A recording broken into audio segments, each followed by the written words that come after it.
It wasn't nice out in Colorado, where Colorado police officer Garrett Swayze, 44 years old, young, was one of 12 victims, one of 3 fatalities in this Planned Parenthood shooting.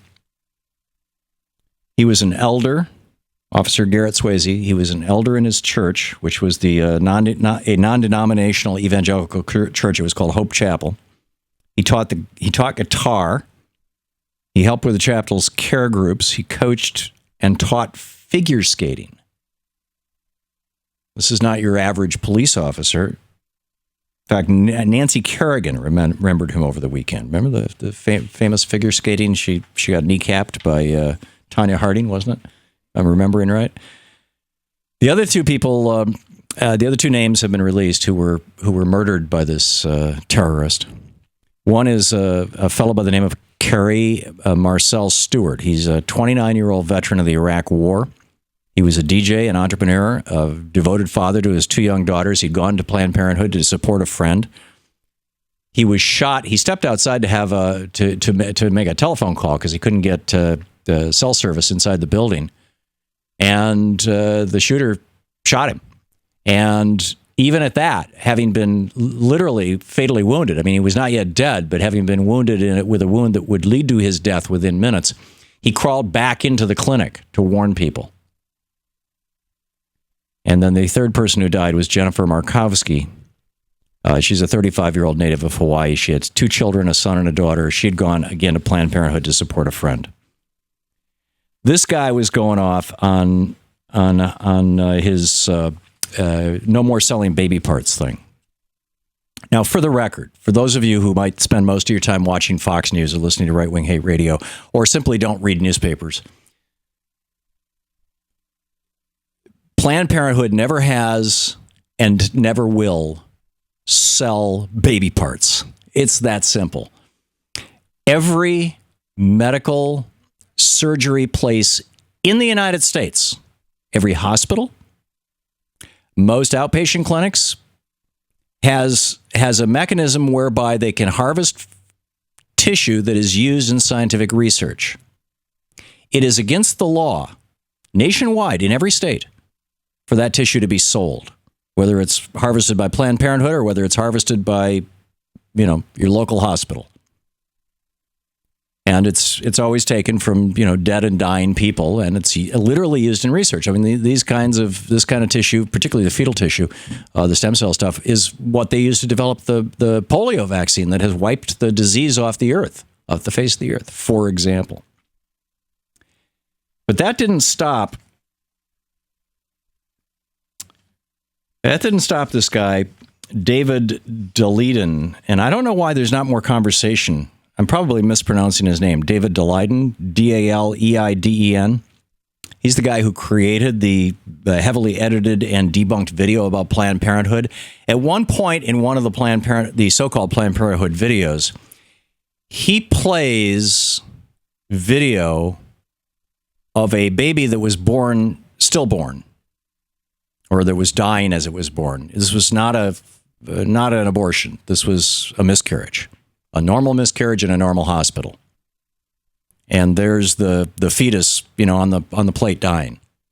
And as he's playing that video of this normal miscarriage, it is not a baby that has been aborted to be harvested for organs, right? That, like I said, that is not happening. To the extent, as he's playing that video, he's playing audio that implies, again, taken badly out of context, that implies that somebody at Planned Parenthood is talking about, we got to save the organs. Carly Fiorina is the person who took that to the national stage in the Republican debate and lied about it on the air. Said, I saw that. It was an aborted fetus. It wasn't. It was a miscarriage. First of all, it wouldn't exist. So Carly keeps talking about it as if it's real. She will not walk that back. She will not say, oops, I made a mistake. Because, if you do that in politics, you get in trouble. which makes people like Robert Deere the guy who shot up the clinic and murdered these 3 people. So why is this going on? Where'd this come from? Back in 1964, I want to step into the Wayback Machine here and give you a little bit of a history. I remember this quite well because I was 13 years old in 1964, and my dad and I went door to door for Barry Goldwater. And I remember watching, I think I remember watching, in this age of Donald Trump saying, I know I saw those Muslims. I think I remember watching on TV when I was 13 years old, the Republican National Convention. And what I do remember very clearly is Nelson Rockefeller standing up and saying, we've got extremists in this party. And these extremists are a threat to the Republican Party. And he was booed for saying this. Here's Nelson Rockefeller. These extremists feed on fear, hate, and terror. They encourage disunity.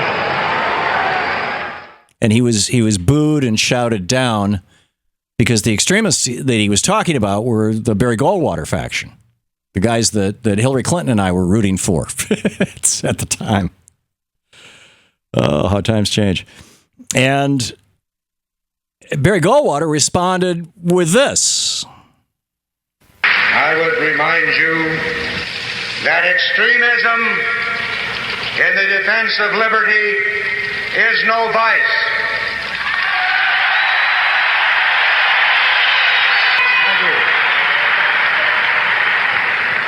And let me remind you also that moderation in the pursuit of justice is no virtue. And, you know, Barry Goldwater won the day. He went on to become the Republican Party's nominee. There was this battle going on in the Republican Party between the Eisenhower Republicans, and Nixon was part of that. Nixon ran for president in 1960. He was vice president from 1952 to 1960, or 53 to 61, actually. Nixon and Rockefeller and Eisenhower were the moderate wing of the Republican Party. They believed that government could do things, right? Build the interstate highway system, put a man on the moon, create national infrastructure systems, the highway system, the more than half of all the power systems in the United States were then, and still are actually, owned by local municipalities, by the people, right? Publicly owned, as opposed to simply private centers for some billionaire. More than half of the water systems in the country, the police departments, the fire departments, the schools, all of this, the moderate wing of the Republican Party saw these as things that should be appropriately and conservatively administered. And that's what they meant by conservative. The, quote, radicals, on the other hand, said anything that can be done by government can be done more effectively by billionaires who, by the way, can make a buck off it. And we can get in bed with these people.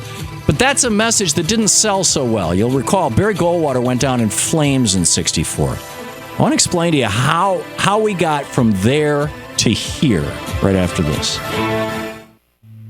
This is the Thom Hartmann Program. And let us not forget David Daleiden, right? The guy who created these videos that I think led right straight to this murder. To watch more clips from our programs, hit the Watch More Videos button over here. And please be sure to hit the handy-dandy subscribe button so you'll always be up to date. Tag, you're it.